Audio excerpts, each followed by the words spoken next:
a marvelous and organic thing. We're talking about enthusiasm, especially in politics. Desperately tricky to generate, impossible to manufacture, but altogether vital for anyone with serious hopes for higher office. For that reason, recognize what Vice President Kamala Harris has been able to accomplish in less than 1 week. From a low thrum to a steady drumbeat to what we're seeing play out this very afternoon, a thunderous crescendo rumbling its way across every corner of American political and civic and cultural life. The culmination of that phenomenon today, the crown jewel of endorsements for any Democrat. This morning, President Barack Obama officially endorsing Vice President Kamala Harris for president, in addition to a statement that suggests he and Michelle Obama will do, quote, everything we can to elect Kamala Harris the next president of the United States. The Harris campaign released a video of the very moment it happened. Watch. Kamala. Hello. Hi. Hey there. Oh, hi. You're both together. Oh, it's good to hear you both. I can't have this phone call without saying to my girl Kamala, I am proud of you. This is going to be historic. We called to say Michelle and I couldn't be prouder to endorse you and to do everything we can to get you through this election and into the Oval Office. Oh, my goodness. Michelle, Barack, this means so much to me. I'm looking forward to doing this with the two of you, Doug and I both, and getting out there, being on the road. But most of all, I just want to tell you the words you have spoken and the friendship that you have given over all these years mean more than I can express. So thank you both. It means so much. And we're going to have some fun with this, too, aren't we? We're going to have some fun with this. It was an incredible moment, right? A passing of the torch moment on this Olympic Friday, one for which the ancier elements of our politics, maybe some in the Democratic Party, have been eagerly awaiting. Republicans especially somehow misinterpreted President Obama's initial praise of President Joe Biden and silence on Vice President Harris in the immediate aftermath of last weekend's dramatic events as maybe a snub. But just as in 2020, when President Obama resisted pressure to endorse a candidate before Bernie Sanders dropped out of that race, the 44th president may have sought to avoid putting his thumb on the scale within his own party. New York Times explaining it this way, quote, one person familiar with Mr. Obama's thinking said this week that he saw his role as helping to quickly unite the party once we have a nominee. But Harris's burgeoning appeal is not confined to big and important political figures, as vital as they are. No, what makes this moment so unique in our politics for the vice president and her campaign, what makes her candidacy so potent and frankly terrifying for Republicans, is what's happening everywhere else, propelled by a sense of newness and optimism and generational change.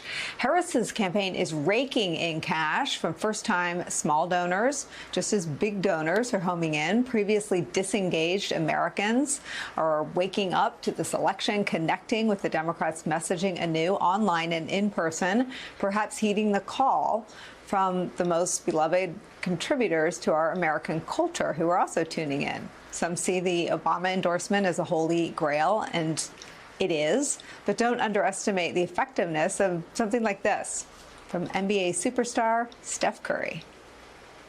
Vice President Harris is primed to bring her energy to this campaign, and hopefully, if she's on the ticket winning the election, like it's a big deal, to say the least. And she represents the Bay Area. She's been a big supporter of us, and so I want to give that energy right back to her.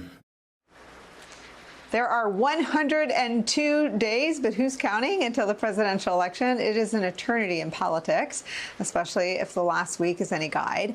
But one thing is for certain when it comes to enthusiasm and the attention of the general public beyond politics, Vice President Kamala Harris and the Democrats don't have to pretend. They just have to ride this wave. It's where we start today with some of our favorite reporters and friends. founder and president of the National Action Network, host of MSNBC's Politics Nation. The Reverend Al Sharpton is here. Also joining us, Democratic pollster and MSNBC political analyst Cornell Belcher is here. Hollywood reporter, special correspondent, our friend Lachlan Cartwright is back with us. And Los Angeles Times political writer Seema Mehta is here. Rev, I want to start with you. The work has to be done. Of course it does. It always does. And the vice president has achieved this thing in politics that is impossible to manufacture. There are debates because there are opportunities for each side to switch the momentum. There are conventions because it's widely thought of as one of the only opportunities to change the dynamic in a presidential race. Other than an outside event, and we've had just a few of those in the last 3 weeks, momentum is next to impossible to create or manufacture. And Vice President Kamala Harris has just about all of it. She has all of it, and she knows how to handle it.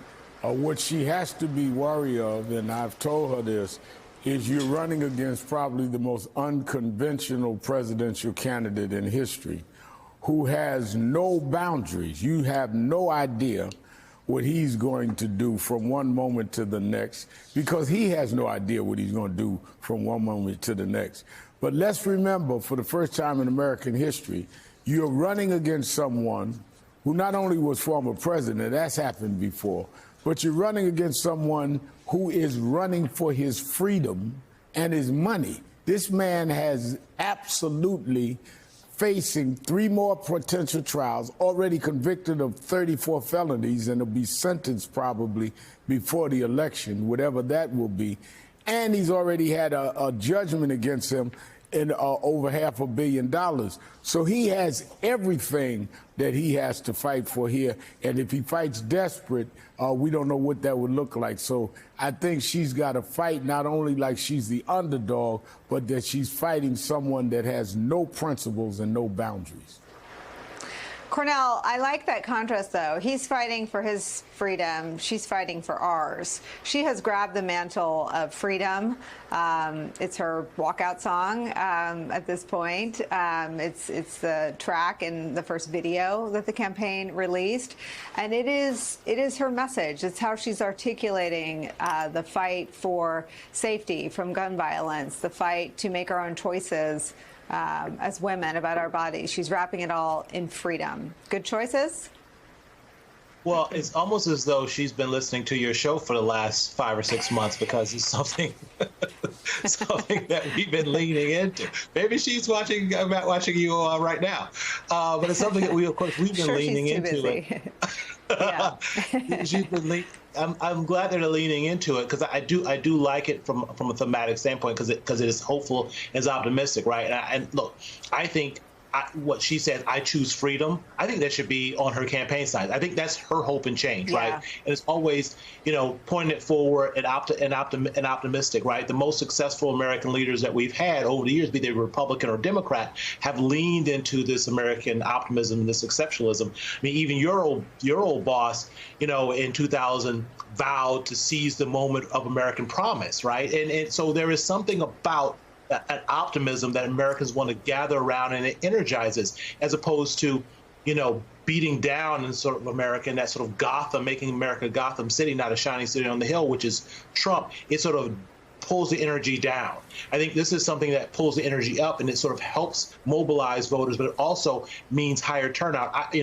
I'm building and looking at things right now at a higher turnout today than I thought we would see if that was building this a month ago, looking at sort of where voters were, especially younger voters were at that time. I think we're on track now to actually have really strong turnout because of the momentum and the energy. Cornell, you never sugarcoat things. What are you, as you sort of look at the race today and how it's changed with President Biden stepping out of the race and endorsing the vice president and her solidifying support, how do you sort of evaluate the state of the race today? The state of the race today is, and I'll steal something from my friend Chuck Todd, who said, I think the vice president is the most famous unknown person in the world. And right now, they're going to have to spend a lot of money to fill in the blanks for the vice president. There's a lot of energy, but we've been doing qualitative research, and they just don't know a lot about her and sort of her past and her background. There's a lot of negative stuff on the internet about how she's locked up a lot of people, which is just fundamentally not true. So they're going to have to spend a lot of money filling that in a short period of time, which is difficult. But they do, Nicole, they have the money, as you've talked about early on, and they have the infrastructure to do it. And when you look at the energy, I think she is the closest thing to building on and expanding that Obama continuum, that coalition continuum, as we've had since Obama stepped off the stage.